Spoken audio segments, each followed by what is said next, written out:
Dalam Isra Miraj, Nabi Muhammad diperjalankan dari Masjidil Haram di Makkah ke Masjidil Aqsa di Yerusalem. Setelah itu, Nabi Muhammad diperjalankan dari Masjidil Aqsa, lalu menuju langit ketujuh kemudian ke Sidratul Muntaha. Dalam Isra Miraj, Nabi Muhammad mendapat perintah secara langsung dari Allah untuk melaksanakan salat. Warga makmur dusun di Makam Gampong Lambaroskep Kecamatan Kuta Alam Banda Aceh melaksanakan peringatan Isra Miraj di Menasah Nurul Iman dengan menyelenggarakan tausiah yang disampaikan oleh Tengku Ali pada Selasa malam, Bagda Maghrib 1 Maret tahun 2022. Dalam tausiahnya Tengku Ali menyampaikan bahwa peristiwa Isra Miraj terjadi karena pada saat peristiwa tersebut, Nabi Muhammad sedang dalam keadaan sedih, atau disebut tahun kesedihan, karena meninggalnya istri serta pamannya.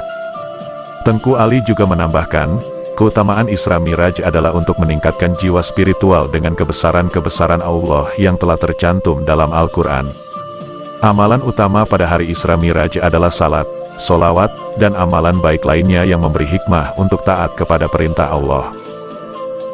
Ketua PHBI Menasah Nurul Iman Saudara Herman W. mengatakan semoga peringatan Isra Miraj bukan hanya rutinitas tahunan saja akan tetapi bisa menjadi introspeksi diri untuk meningkatkan kualitas keimanan kepada Allah dan Rasul-Nya.